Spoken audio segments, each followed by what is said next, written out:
8월 22일 금요일, 오늘 10% 이상 급등한 종목과 그 이유에 대해서 알아보겠습니다. 오늘 장은 오후 4시 키움증권 기준으로 코스피 지수는 0.86% 상승한 3168.73포인트로 마감했습니다. 외국인과 기관은 매수로 임한 가운데 개인은 매도로 대응했네요. 오늘 코스피 거래 대금은 8조 원입니다. 한편 코스닥 지수는 0.68% 상승한 782.51포인트로 마감했습니다. 외국인은 매수, 기관은 매도로 임한 가운데 개인은 매도로 대응했네요. 오늘 코스닥 거래 대금은 4조 원입니다. 그럼 본격적으로 오늘의 급등 종목들을 살펴볼게요. 오늘 10% 이상 급등한 종목은 총 18종목으로 코스피에서는 2종목, 코스닥에서는 16종목이 나왔습니다. 이 중 상한가 종목은 텔콘 RF 제약 KD 2종목이고요. 오늘 하한가 종목은 없었습니다. 총 18개의 급등 종목들을 한데 모아서 테마별로 묶어보니 한 개 테마로 나눠볼 수 있었어요. 그 외 나머지는 개별 이슈로 오른 종목들인데요. 먼저 1번 조선 액화 천연가스 테마입니다. 한미 간의 정상회담이 현지 시간으로 25일에 예정되어 있는 가운데 16명의 대표기업 총수가 경제사절단으로 동행한다고 전해졌습니다. 삼성전자의 이재용 회장과 SK의 최태원 회장, LG의 구광모 회장과 현대차그룹의 정의선 회장이 경제사절단에 포함됐는데요. 한진그룹의 조원태 회장과 하나그룹의 김동관 부회장, 두산에너빌리티의 박지원 회장과 셀트리온의 서정진 회장 등도 동행한다고 전해졌어요. 경제사절단은 조선과 반도체, 원전 등의 분야에서 한미 간의 협력을 뒷받침할 계획이라고 전해졌습니다. 특히 이 대통령은 이번 방미 일정을 통해 필라델피아에 위치한 하나의 필리조선소를 방문할 것으로 알려졌는데요. 삼성전자의 이재용 회장은 이번 방문을 계기로 텍사스주 테일러 공장의 증설 계획을 밝힐 수 있다는 기대감이 나오고 있습니다. 또한 한국전력의 김동철 사장과 한수원의 황주호 사장은 미국 원전 기업인 웨스팅하우스와 합작법인 설립에 대한 논의를 마무리 지을 것으로 전망되고 있는데요. 김정관 산업부 장관도 오늘 선발대로 출국한 가운데 에너지 업계에서는 이번 방미 일정에서 원전과 태양광 그리고 액화 천연가스와 관련한 얘기가 오갈 것으로 전망하고 있습니다. 이 같은 분위기 속 조선과 반도체, 원전 기업들이 상승세를 보였는데요. 특히 이번 정상회담에서는 알래스카 프로젝트에 대한 논의도 오갈 수 있다는 전망이 나오고 있으며 정부가 피지컬 AI 1등 국가를 과제로 전 세계 액화 천연가스 운반선의 70%를 한국이 생산한다는 목표를 제시하면서 액화 천연가스와 관련된 기업들의 매수세가 몰린 것으로 파악되니 참고해주세요. 이 중에서도 한택은 원전 관련주이자 액화 천연가스 관련주로 묶이는 종목인데요. 오늘은 액화 천연가스와 관련한 기사가 붙어주었으며 지난주에는 호실적을 발표하면서 강세를 보인 바 있으니 참고해주세요. 한편 반도체 기업들 중에서는 LS증권의 리포트가 붙어주었던 인텍플러스가 강세로 마감했는데요. LS증권은 기판 업황이 점차 회복되고 있으며 9월부터 대만 현지에서 검사 장비의 콜테스트 시작이 확정되는 등 인텍플러스의 주가가 상승할 만한 모멘텀이 다수 존재한다고 밝혔습니다. 현재 부담스럽지 않은 시가총액인 만큼 인텍플러스를 주목할 필요가 있다며 인텍플러스를 소부장 업종에서 최선호주로 제시했는데요. 목표 주가는 14,000원으로 유지했으며 인텍플러스의 오늘 정규장 종가는 11,490원입니다. 한편 원전 관련주 중에서는 최근 두산에너빌리티와 공급 계약을 체결했다고 공시했던 BHI가 강세를 보였는데요. 이번 계약은 액화 천연가스 복합 화력 발전 설비 공급 계약으로 계약 규모는 476억 원이며 최근 매출액 대비 11%에 해당합니다. 계약 기간은 2028년 6월 30일까지입니다. 그 외 나머지는 개별 이슈로 오른 종목들인데요. 먼저 텔콘 RF 제약은 어제 장마감 후 무상증자 권리락 공시가 올라왔던 가운데 권리락 효과로 인해 상한가에 들어갔다고 알려졌습니다. 기준 가격은 1,917원입니다. 이어서 KD와 BK홀딩스, 코아스, 대구백화점, UTI의 급등 이유는 파악되지 않았는데요. 5종목 모두 2분기 실적이 좋지 않았으니 참고해주세요. 다음으로 IMBC는 MBC의 인기 프로그램인 아이돌 라디오의 중국 진출을 위해 중국 샤오망과 협력을 추진한다고 전해지면서 강세를 보였습니다. 샤오망은 중국의 후난 미디어 그룹 산하에 있는 커머스 기업인데요. MBC는 샤오망과 다각적인 협력을 추진하기로 합의하고 중국 현지 특별기획 프로그램의 공동 제작에 나선다고 전해졌어요.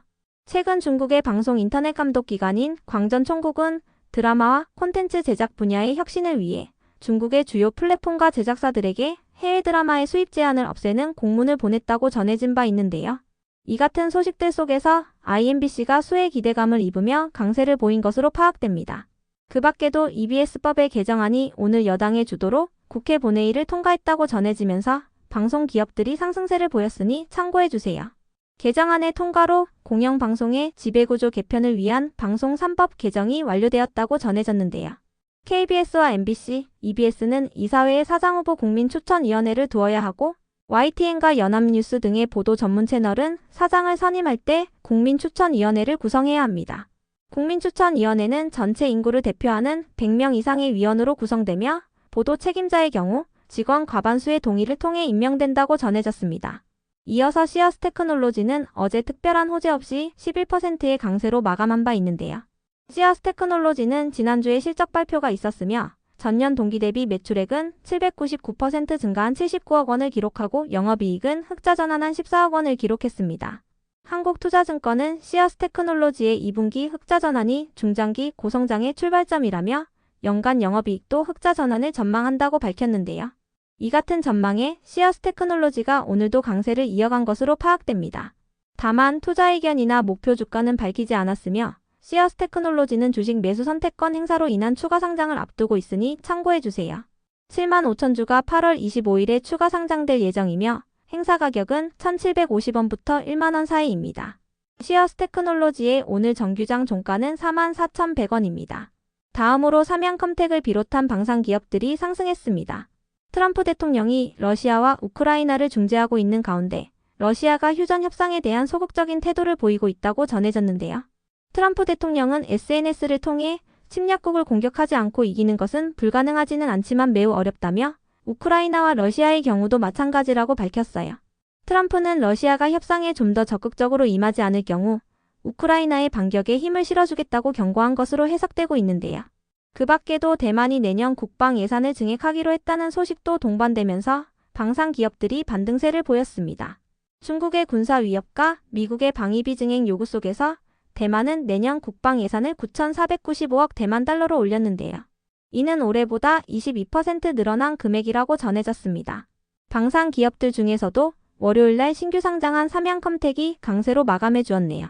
이어서 KCT는 신한은행과 21억 원 규모의 공급 계약을 체결했다고 공시하면서 강세를 보였습니다. 이번 계약은 영업점 카드 발급기 물품 단가 계약으로 최근 매출액 대비 18%에 해당하며 계약 기간은 9월 1일부터 12월 31일까지입니다. 다음으로 대한광통신의 급등 이유는 파악되지 않았는데요. 대한광통신은 지난주에 실적 발표가 있었으니 참고해주세요. 전년 동기 대비 매출액은 3% 증가한 416억 원을 기록하고 영업이익은 적자폭이 축소된 마이너스 27억 원을 기록했습니다. 이번 매출액은 증권사 추정치보다 19% 높았으니 참고해주세요. 이어서 로보티즈를 비롯한 로봇 관련주들이 상승했습니다. 정부가 공공과 기업 전반에 걸쳐 인공지능 대전환을 본격적으로 추진한다고 전해졌기 때문인데요. 정부는 피지컬 AI 1등 국가를 목표로 기업 부문에서 7대 과제를 추진하고 5년 안으로 휴머노이드 3대 강국으로 도약하기 위해 범용 휴머노이드 로봇 개발에 나설 예정이라고 전해졌어요. 또한 2027년까지 완전 자율주행차를 상용화하고 2030년까지 선원 없는 자율운항 선박의 기술 개발을 완료할 방침이며 한국이 전 세계 액화 천연가스 운반선의 70%를 생산한다는 목표를 제시했는데요. 자동차와 기계 등의 주력 제조업에는 AI 팩토리를 확산하여 2030년까지 AI 도입률을 40% 이상으로 끌어올릴 예정이라고 전해졌습니다. 이 같은 소식에 로봇 및 AI 기업들 일부가 상승했는데요. 특히 현대차증권의 리포트가 붙어준 로보티즈가 강세로 마감해 주었네요. 현대차증권은 로보티즈가 휴머노이드에 특화된 액추에이터 기술과 커스터마이징 능력을 갖추고 있다며 목표 주가를 10만 원으로 제시했습니다. 로보티즈의 오늘 정규장 종가는 84,400원입니다. 다음으로 뷰노의 급등 이유는 파악되지 않았는데요. 뷰노는 지난주에 실적 발표가 있었으니 참고해주세요. 전년 동기 대비 매출액은 44% 증가한 92억 원을 기록하고 영업이익은 적자폭이 회복된 마이너스 1억 원을 기록했는데요. 매출액과 영업이익 모두 시장 추정치보다 1%, 148% 낮은 수치였지만 조만간 흑자 전환이 기대된다는 기사들이 붙어주고 있습니다. 그럼 오늘의 거래량과 거래대금 상위 종목들을 시장별로 살펴보고 마칠게요. 대체거래소 도입으로 인해 3시 30분까지의 데이터와 다소 차이가 있을 수 있습니다. 먼저 코스피 시장에서 거래량 상위를 기록한 종목을 살펴보겠습니다. 1위가 삼성중공업, 2위는 대우건설, 3위는 삼성전자, 4위는 TP, 5위는 두산에너빌리티, 6위는 신원, 7위는 아센디오, 8위는 남선알미늄, 9위는 하이닉스, 10위는 한전산업입니다. 이 중 10% 이상 상승한 종목은 없었습니다. 한편 코스닥 시장에서 거래량 상위를 기록한 종목은 1위가 NC트론, 2위는 IMBC, 3위는 우리기술, 4위는 IA, 5위는 이스트아시아홀딩스, 6위는 1승, 7위는 대한강통신, 8위는 코아시아CM, 9위는 다날, 10위는 삼양컴텍입니다. 이 중 10% 이상 상승한 종목은 IMBC 1승, 대한강통신, 삼양컴텍입니다. IMBC는 EBS법이 통과된 가운데 중국 샤오만과의 협력 추진 소식이 동반되면서 강세를 보였습니다. 1승은 조선기자재 및 액화 천연가스 관련주입니다. 대한강통신의 급등 이유는 파악되지 않았으며 삼양컴텍은 월요일날 신규 상장한 방산기업입니다. 다음으로 코스피 시장에서 거래 대금 상위를 기록한 종목을 살펴보겠습니다. 1위가 하이닉스, 2위는 삼성전자, 3위는 두산에너빌리티, 4위는 삼성중공업, 5위는 하나에어로스페이스, 6위는 하나오션, 7위는 현대로템, 8위는 카카오, 9위는 HD현대일렉트릭, 10위는 네이버입니다. 이 중 10% 이상 상승한 종목은 없었습니다. 한편 코스닥 시장에서 거래 대금 상위를 기록한 종목은 1위가 삼양컴텍, 2위는 알테오젠, 3위는 에드포러스, 4위는 다날, 5위는 1승, 6위는 IMBC, 7위는 BHI, 8위는 로보티즈, 9위는 우리기술, 10위는 SNCS입니다. 이 중 10% 이상 상승한 종목은 삼양컴텍 1승, IMBC, BHI, 로보티즈입니다. 삼양컴텍은 월요일날 상장한 방산기업이며 1승은 조선기자재 및 액화 천연가스 관련주입니다. IMBC는 EBS법이 통과된 가운데 중국 샤오만과의 협력 추진 소식이 동반되면서 강세를 보였습니다. BHI는 원전 및 액화 천연가스 관련주입니다. 로보티즈는 로보테마가 상승한 가운데 증권사의 리포트가 붙어주었습니다.